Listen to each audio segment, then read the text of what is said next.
trata de una persona bastante, ¿no?, ilustrada en el campo este que nos gusta a todos, sobre todo el campo, vale la redundancia, el terreno y cómo se relacionan con el terreno las especies, tanto vegetales, los vegetales y los hongos.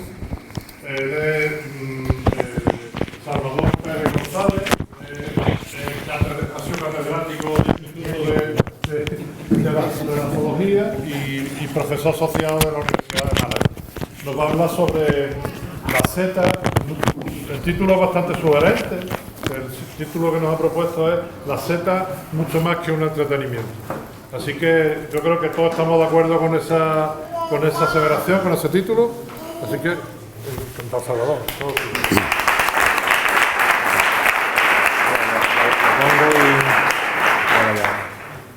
Bueno, estamos ya avanzando. Bien, buenas noches. Después de la charla que nos ha dado José Antonio, la verdad es que espero no aburrirle, porque a mí yo ya estaba empezando a ensalivar. O sea que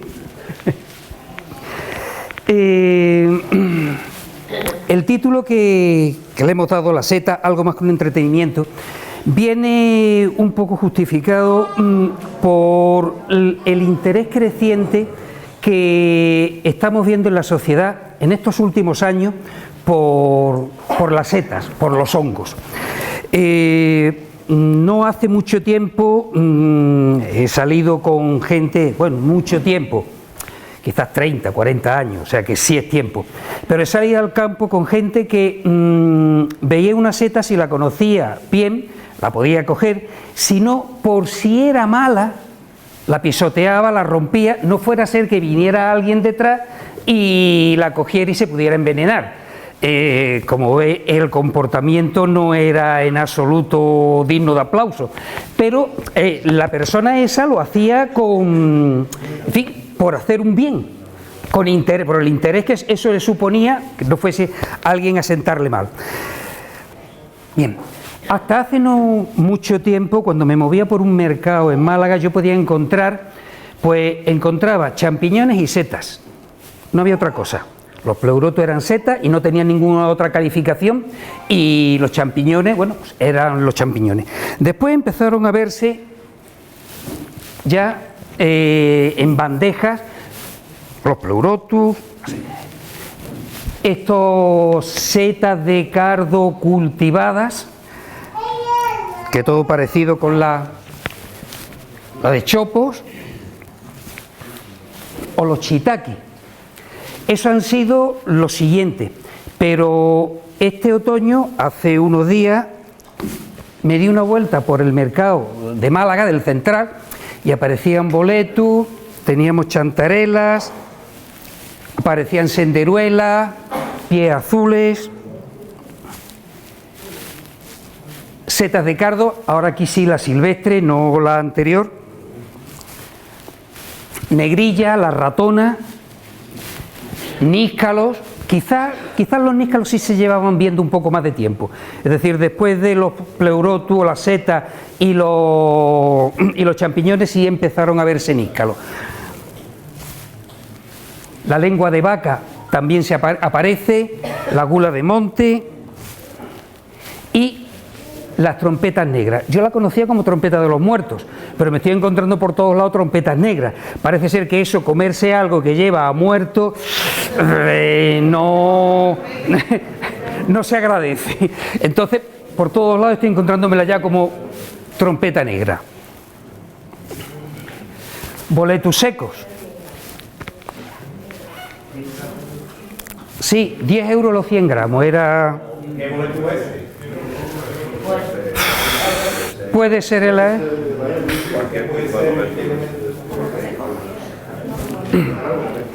Y algo que me ha llamado mucho la atención es en determinados comercios, pues la procedencia. Si nos fijamos un poco, estos robezuelos, estas chantarelas, vienen de Lituania, de ahí al lado. O esta trompeta negra sigue siendo trompeta negra, proceden de Bélgica. Y lo que me llamó más la atención, estos pequeños setas de cardo, pues vienen de Corea. O sea que el interés por la seta es creciente. Es decir, si esto no se consumiera, si esto no lo compráramos, el comercio no nos lo ofrecía. Y va siendo, como digo, creciente. Y creciente hasta el punto de que podemos encontrar colmenilla a 120 euros el kilo. En resumen, hay un interés creciente y cada vez mayor por las setas. Antes de entrar a hablar un poco de las setas, sí me gustaría centrarla dentro de los seres vivos. Los seres vivos venimos a clasificarlo en 5 grandes grupos. Nosotros nos centramos en este, el reino hongos o el fungi. Y dentro de ello son 2 características que quisiera poner de manifiesto. Hongos. Hay hongos unicelulares y hongos pluricelulares. Nosotros con nuestras setas son todos pluricelulares, pero hay hongos unicelulares que son fundamentales y ahora después los veremos. Y quiero también destacar muchísimo esto. Son seres heterótrofos. Son seres que, al igual que nosotros los animales, somos también heterótrofos. Es decir, ellos no son capaces de construir su materia orgánica a partir de otra sustancia orgánica. Perdón, de una sustancia inorgánica, que me he confundido. Es decir, es lo que hacen las plantas. Toman sales minerales, cogen el agua, el dióxido de carbono y construyen su sustancia. Los hongos no son capaces de hacerlo. Los hongos tienen que coger la materia orgánica ya construida. Y ese hecho es fundamental porque son recicladores básicos. Sin ellos sería imposible el ciclo de la vida y el ciclo de la materia. Entonces, la importancia precisamente de ellos, y aquí es fundamental, es esa capacidad que tienen y esa necesidad que tienen de, para su nutrición, obtener la energía de una forma química. Es decir, descomponiendo otra materia orgánica. Lo hemos visto que se encuentran sobre árboles, sobre raíces de algunos cardos, etcétera, o bien formando las micorrizas, que ahora después comentaremos. La existencia de estos hongos, y vamos a seguir aquí, bueno, es una pequeña aclaración. Aquí yo creo que no hace falta hacer esto, por eso pasaremos rápido. No es lo mismo hongo que seta, eso ya lo tenemos bastante claro. Los hongos son esta estructura que aparece aquí, filamentosa,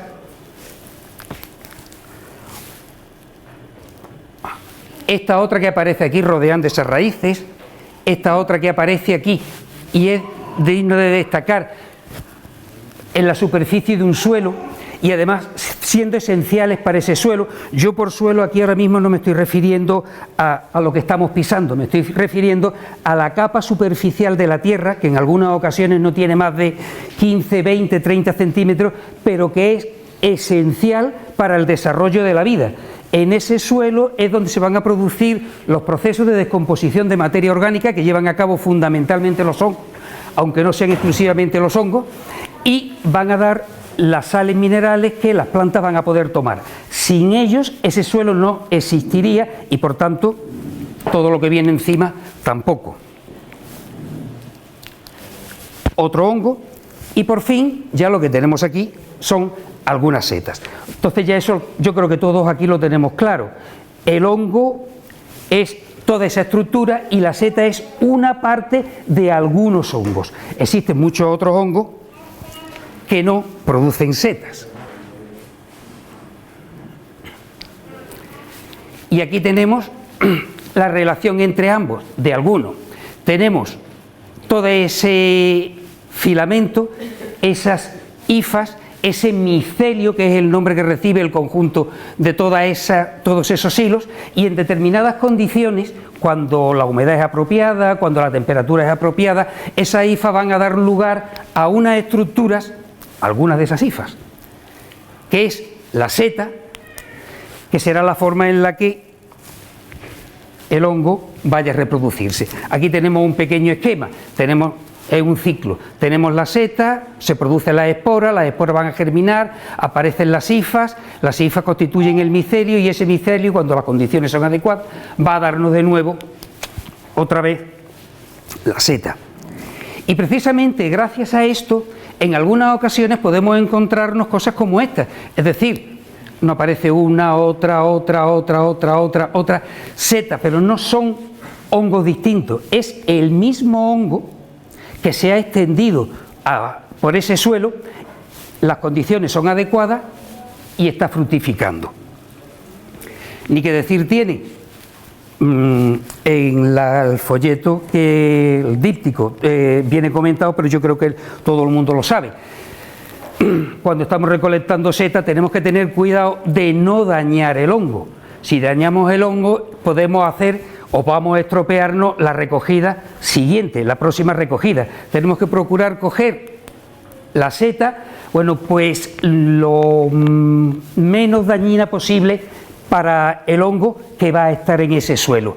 De ahí el cortarla, y salvo que tengamos la necesidad de identificarla y que para ello tengamos que escarbar un poco para ver si tiene volva, si no la tiene, pues una vez que sepamos lo que es, dañar, como decía, lo menos posible.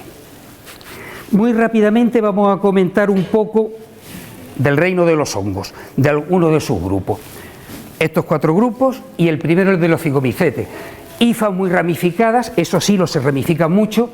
Entre una célula y la siguiente no hay división, no hay septos, y el moho del pan sería el ejemplo más característico.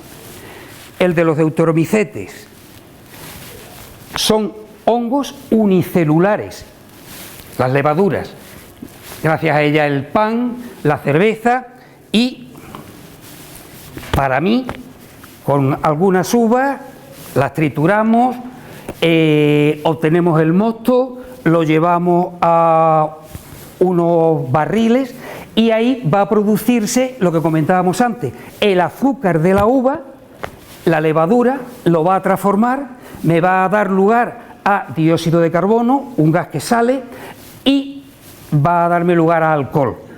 Y ese es el alimento, es decir, la materia orgánica, en este caso es azúcar, es la que está descomponiendo y me está produciendo, bueno, pues aquello hierve. En los primeros momentos, cuando se está produciendo la fermentación, aquello está hirviendo. De hecho, la temperatura asciende, sube. La reacción es una reacción que desprende calor, es una reacción exotérmica. Y además todo ese dióxido de carbono. Cuando ya se acaba el azúcar, las levaduras no tienen más de que alimentarse, van a morir, pero yo ya tengo el vino. Hay deuteromicetes también pluricelulares. El más conocido, el penicillium. Gracias a él tenemos el Roquefort, pero también a este investigador, Alexander Fleming, podemos tener la penicilina. Y ya llegamos al campo de los más habituales, los ascomicetes. Los ascomicetes reciben su nombre porque las esporas se van a formar en el interior de unos sacos que reciben el nombre de ascos, el número de 8, y cuando están maduras se rompe y van a salir al exterior. Normalmente aparecen aquí 8 esporas por asco. Las trufas, ni qué decir, o las colmenillas, son ascomicetes. Y llegamos ya por fin a lo que habitualmente vamos a encontrar, lo que constituyen la mayoría, los basidiomicetes.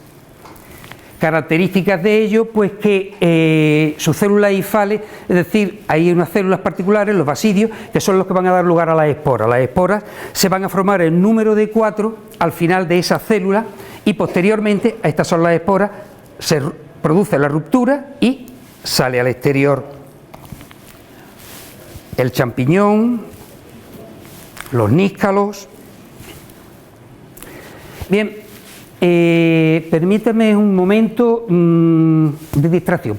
Vamos a ver un trocito de una película y ahora después comentamos sobre ello.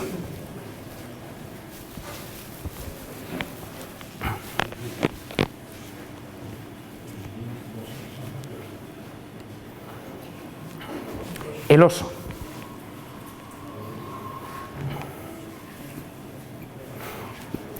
un oso adulto. La película está rodada en las montañas rocosas, en América.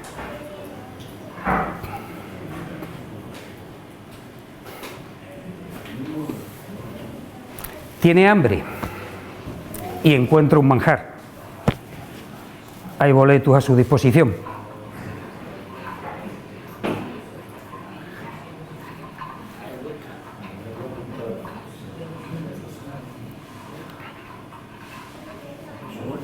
Estaban buenos.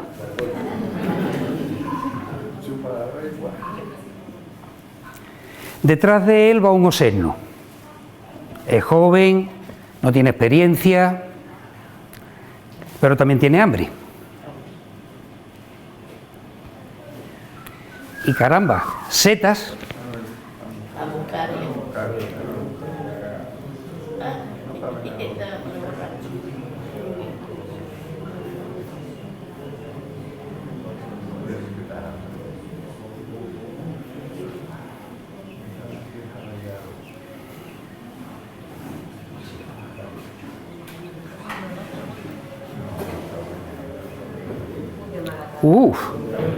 Se doblan.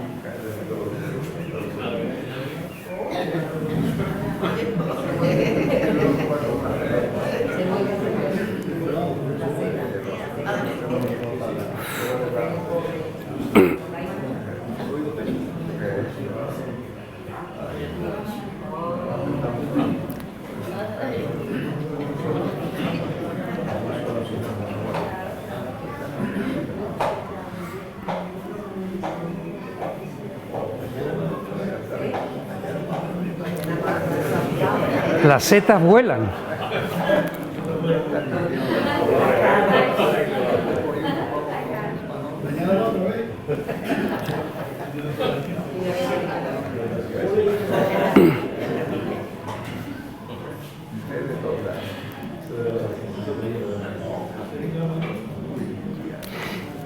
En sí la película es la relación entre un cazador y el oso adulto, y el oso adulto y el oseno. Es un trocito lo que he cogido de la película porque me parecía ilustrativo el hecho este de cómo hay que tener cuidado con las setas y con lo que comemos.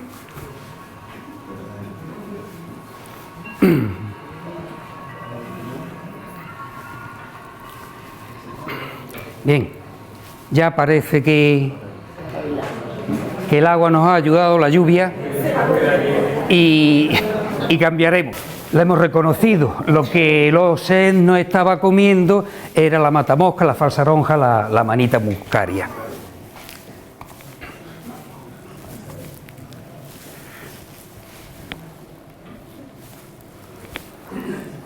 A ver. Es otro ejemplar de manita muscaria. Bien. En este libro, para mí es casi una Biblia, Plantas medicinales de Pío Fonquer, el Dioscórides renovado. Bueno, pues aunque se refiere a plantas, tiene un pequeño apartado de setas y nos describe lo que es una borrachera de Amanita muscaria. Cuando se le ruega que nos refiera a sus recuerdos, nos cuenta lo que vio en sueño. Fueron sueños irisados, con espléndidos fuegos de artificio, el encantador espectáculo del firmamento en ascua, juego de luces centelleantes, y él mismo se sintió compañero de ruta de las estrellas. Es decir, estaba totalmente emporrado. El organismo, sin embargo, no podría soportar sin menoscabo de la salud la frecuencia de tales desarreglos, y el imprudente entra en un periodo de decadencia que le conduce hasta la muerte.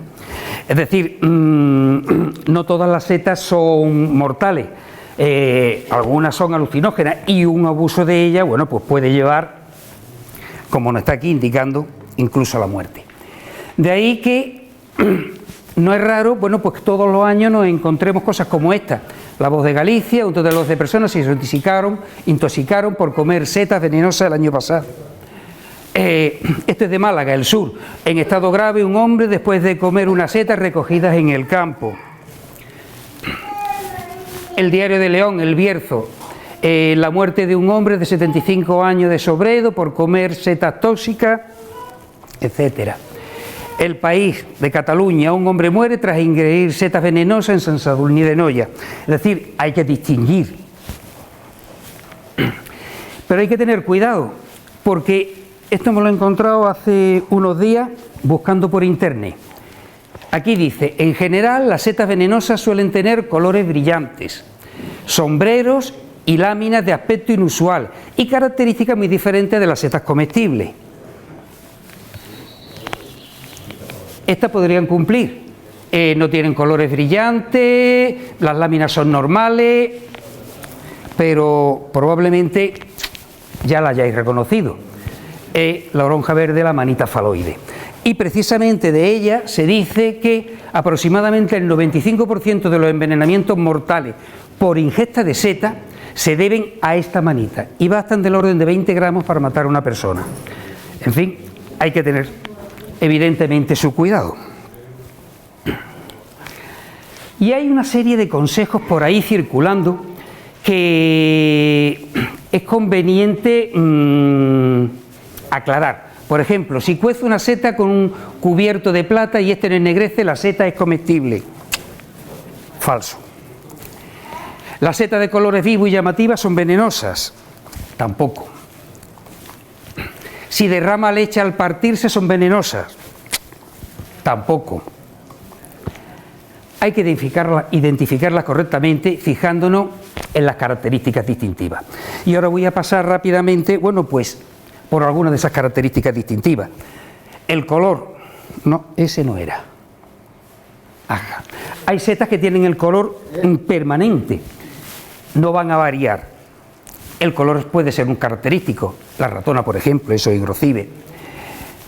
Los champiñones sí pueden andar variando de joven a un poco mayor. O, por ejemplo, estas tres que aparecen aquí, que hasta cierto punto podríamos mezclarlas, estas dos son matamoscas, la manita muscaria, y esta, bueno, pues ya nos acaba la yema de huevo latana.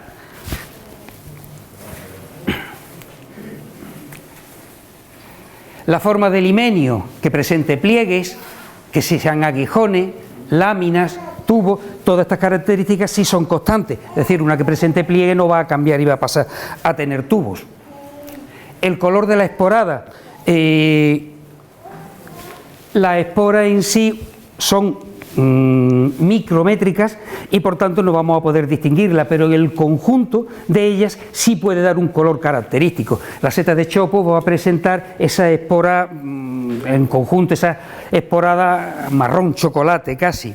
Ahí, la seta de anís es muchísimo más clara, es un tanto anaranjado, o el níscalo aparece aquí también por el estilo.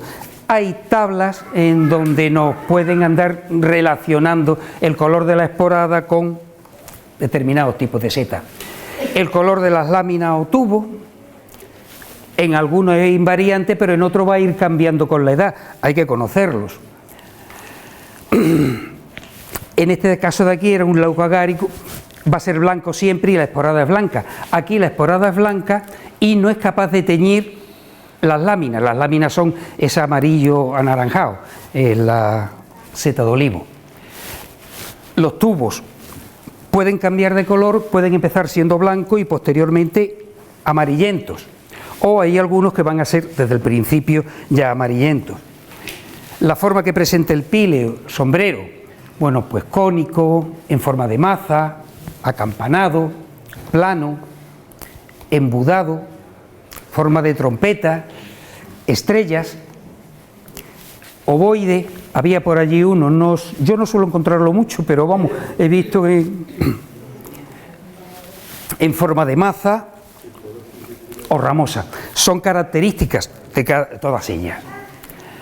La variación de la forma que vaya obteniendo con la madurez. Bueno, pues desde el huevo va a ir creciendo, dando al final la forma del sombrero. La densidad de las láminas muy separadas unas de otras, algo menos, o extraordinariamente juntas. Eso sí es una característica común de todas ellas. La conexión que se establezca de las láminas al pie, que esté separado, que sea libre, es decir, llega a tocar, pero no se une, que presente una pequeña escotadura, un pequeño quizá, o que baje por el pie. La decoración y forma del pie, ventrudo y con forma de red, que aparece claramente ahí arriba, o que sea liso y con gránulos, liso y decorado, o recto, engruesa un poquitín al final, y liso. El anillo procede de el velo parcial, es decir, el velo que está uniendo en principio lo que es el sombrero con el pie. No todas las setas tienen ese velo parcial y por tanto si no aparece ese velo parcial no va a aparecer el anillo. Aquí ya sí lo tenemos. Y anillos los vamos a tener, bueno, aquí volvemos a tener lo mismo. Se está separando el velo parcial de el sombrero, el píleo, y empieza a formarse el anillo. El anillo puede llegar a ser doble, puede ser más o menos membranoso, o ya comentábamos que no existiera. La volva es el velo general y no todas lo presentan. Los grumelos de aquí sí, pero vamos, eso no yo no he conseguido encontrarlo, me he movido poco por aquí. Eso tiene arreglo. Como decíamos, el velo general rodea a la seta desde el principio, cuando posteriormente va a ir creciendo, va a salir, ese velo va a poder quedar en la superficie del sombrero, como ocurre también en este otro caso. O a veces únicamente son pequeños jirones en el borde. De todas formas, hay setas que van a presentar volva y van a presentar anillo, setas que presentan solamente anillo, setas que presentan solamente volva o setas que ni presentan volva ni presentan anillo. Esta en particular pues tendría su volva y su anillo y además incluso le queda el resto del velo general en la superficie. La presencia de látex y el color del mismo es otro carácter determinante, blanco, amarillento, anaranjado, rojizo, todo ello de los nísculos. El olor y el sabor, la seta de anís, huele extraordinariamente a anís, fortísimo. Estas, la micena pura, huelen a rábanos. El amargo picante que mencionaba antes, yo no sabía que se lo comían los catalanes. Sí, el pebrazo, la rúsula de Galicia. Como pican, como el pimiento del Padrón se la comen, no pican al Padrón. O el quitopilu, que tiene un fuerte olor a harina. El lugar donde crecen es fundamental también. Hemos visto muchas que van a crecer a partir de restos de árboles parasitándolos. Ya decíamos que descomponen esa materia orgánica, pero otras lo que van a formar es la micorriza, es decir, la asociación entre las hifas del hongo y las raíces del árbol. Y esas micorrizas en muchas ocasiones son específicas y particulares. Así vamos a tener que determinadas setas nos van a aparecer en los alcornoques por la asociación que tienen con ellos, la micorriza, en pinos o bien en castaños. Y voy a ir terminando para hablar un poco de mi seta favorita. Mi seta favorita fundamentalmente, yo soy un micófago, yo como setas y entonces mi campo va por ahí. Un momentillo antes, ya he visto que está claro en el díptico, pero bueno, hablar un poquitín de las armas del setero. No vamos a salir con la bolsa de plástico, tenemos que salir pues con nuestro canasto que va a permitir la aireación y que las esporas se puedan extender. Y luego también la navaja, por lo que comentábamos, para dañar lo menos posible el hongo y que ese hongo pueda seguir cumpliendo su función. Esta en particular, bueno, pues tiene ahí una escala y un pequeño cepillo en esta zona. Los boletus.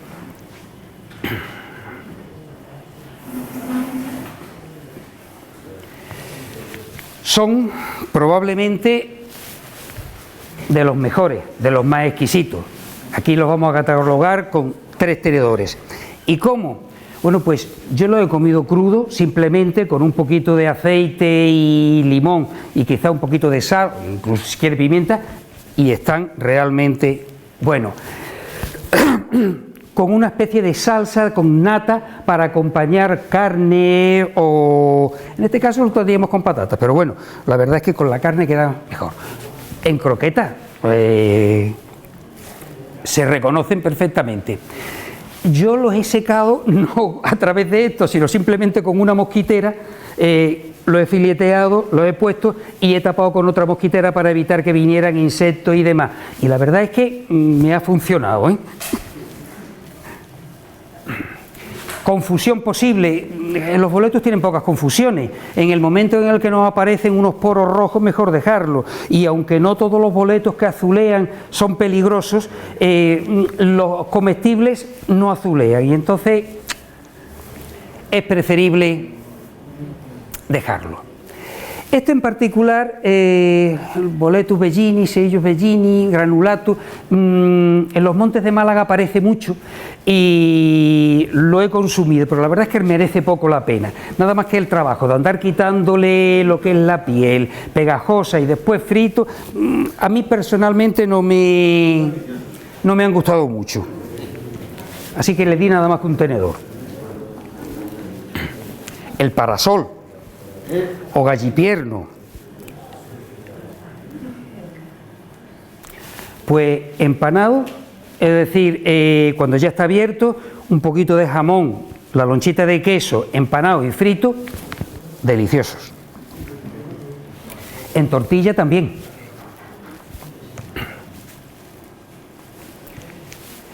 Confusiones posibles, las pequeñas lepiotas, pero entre las macrolepiotas y las lepiotas pequeñas, la verdad, aunque hay aquí algunas tóxicas, es tener ganas de confundirse.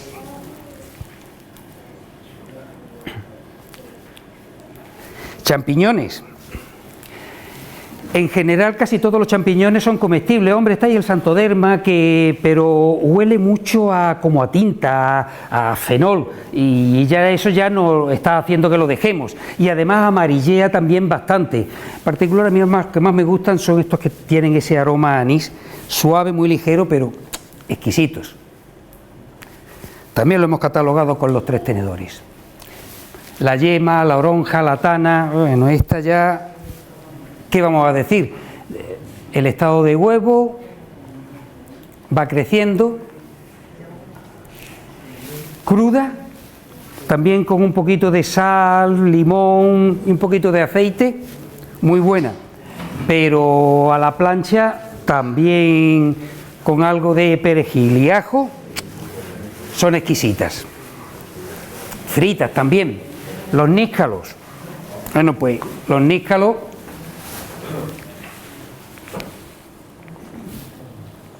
a ver si quiere cruzar, ya.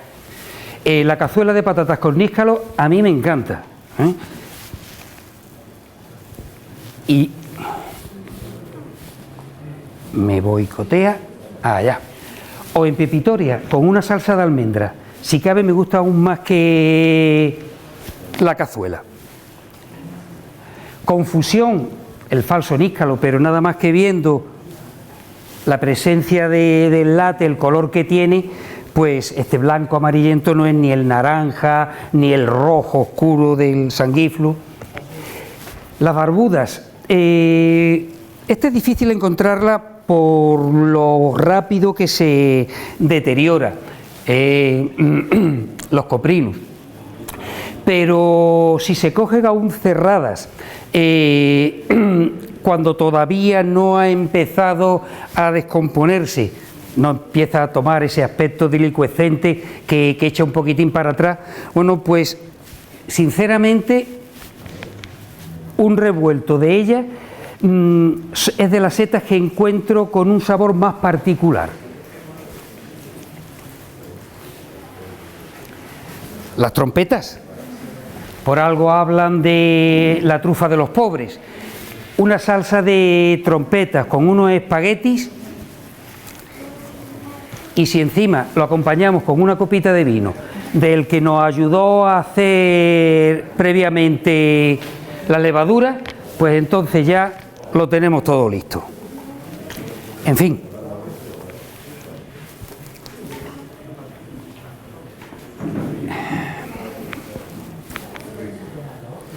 Por fin. Con esto terminamos.